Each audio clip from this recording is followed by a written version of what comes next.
Ogni qualvolta un oggetto si muove, si compie un lavoro. Per esempio, questo ragazzo che fa muovere il tosaerba sta compiendo un lavoro. Oggi molto lavoro che dovremmo compiere noi viene eseguito invece dalle macchine. Vi sono macchine per spingere, macchine per tirare, macchine per innalzare, macchine per calare, macchine per volare. Tutte queste macchine muovono degli oggetti. Come voi sapete, per mettere in funzione una macchina occorre dell'energia. Ma questa macchina da dove ricava l'energia occorrente? Dalla benzina. Come la maggior parte dei combustibili, la benzina tiene immagazzinata dell'energia chimica, chiamata energia potenziale. Ma l'energia potenziale non può far muovere l'auto da corsa sino a che non sia convertita in energia meccanica. La parte di una macchina che converte l'energia potenziale del combustibile in energia meccanica è il motore. Ma come funziona un motore? La parte di un motore di automobile nella quale avviene la conversione dell'energia è chiamata cilindro. Nell'interno del cilindro vi è una parte che si muove su e giù, cioè il pistone. Quando il motore è avviato, viene aspirata nel cilindro una miscela di benzina e di aria. Il pistone, innalzandosi, comprime la miscela di benzina ed aria, la cui pressione perciò aumenta. La miscela benzina-aria, allo scoccare di una scintilla, brucia producendo calore, cioè scoppia. Il calore aumenta ancor più la pressione dei gas nel cilindro. In questa maniera l'energia chimica del combustibile si converte in energia termica. Ma l'aumento della pressione dei gas così riscaldatisi spinge il pistone in basso. La forza del pistone che si muove è l'energia meccanica, la quale farà girare le ruote dell'automobile. Molti motori lavorano con lo stesso principio del motore a pistoni dell'automobile. I motori d'auto ed altri motori a pistone, sebbene siano senza dubbio invenzioni utili, non sono perfetti. Essi non possono infatti convertire interamente l'energia chimica del combustibile in energia meccanica utile. I motori a pistone disperdono la maggior parte dell'energia chimica.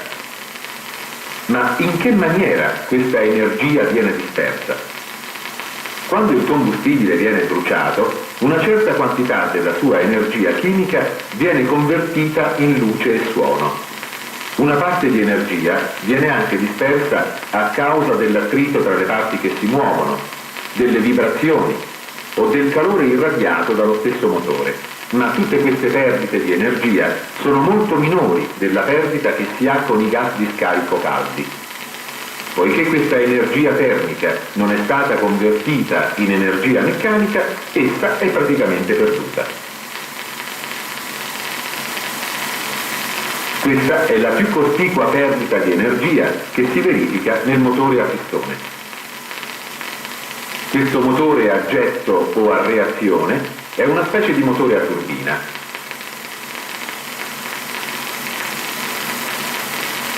La parte del motore costituita da pale curve e dall'albero è chiamata rotore, dato che esso ruota.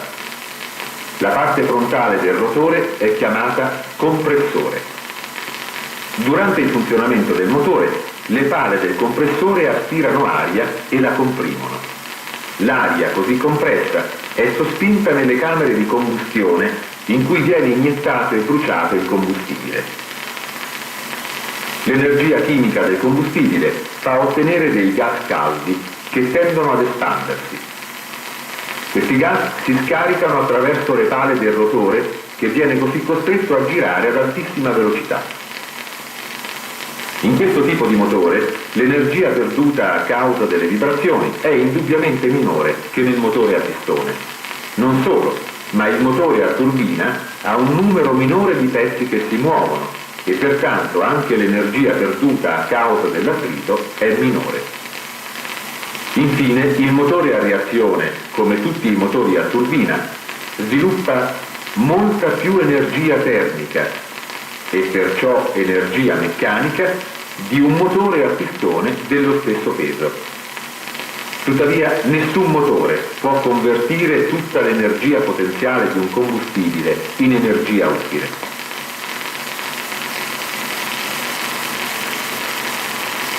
Se viene applicata un'elica all'albero ruotante di un motore a turbina, esso diventa un motore a turboelica.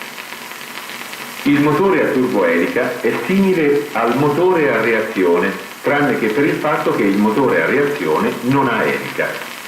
Nel motore a reazione i gas caldi dovuti al combustibile bruciato si espandono ed esercitano uguale pressione in tutte le direzioni. I gas che si dirigono indietro si scaricano attraverso un ugello situato nella parte posteriore del motore, ma i gas che si dirigono in senso opposto vengono fermati dallo stesso motore. Ne consegue una forte spinta contro il motore, che spinge in avanti il motore stesso e l'aeroplano.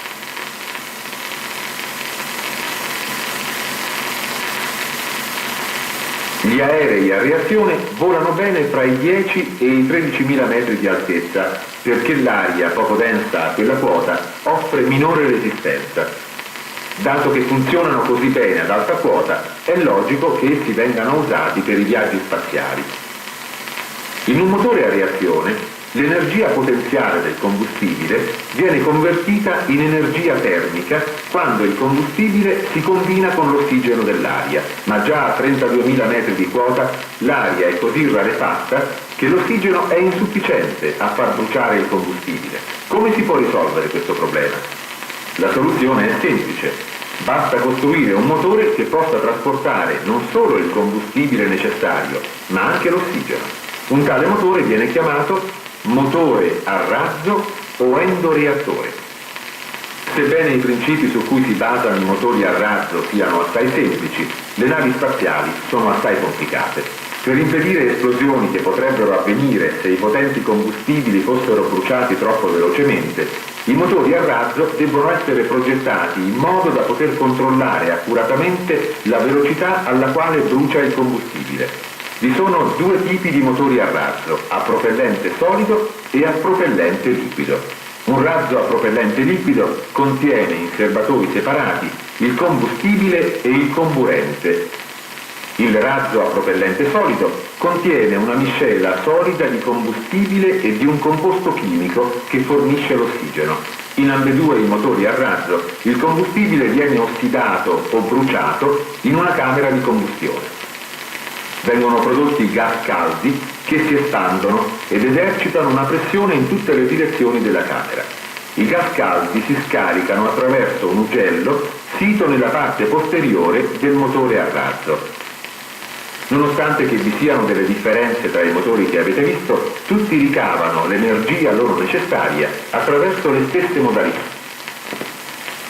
Sapreste ora dire quali sono queste modalità? Oggi si stanno sperimentando dei tipi di motore completamente nuovi, che non utilizzano per niente l'energia chimica. Per esempio, notate che questa nave non ha fumaioli. Essa è a propulsione nucleare. Nei motori nucleari il combustibile non viene bruciato e perciò non v'è produzione di fumo. In tali motori una piccola quantità di combustibile atomico viene direttamente convertita in una grande quantità di energia termica che viene poi usata per produrre energia meccanica. Per viaggiare nello spazio extraterrestre è stato progettato il motore a ioni, una specie di razzo elettrico.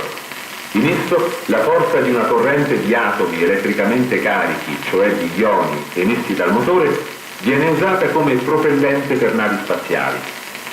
La potenza sviluppata dai motori a ioni è molto piccola, ma si pensa che nello spazio extraterrestre, dove vi è scarsa resistenza, questi motori possano gradualmente acquistare la velocità di circa 130.000 km all'ora, consumando una modesta quantità di elettricità.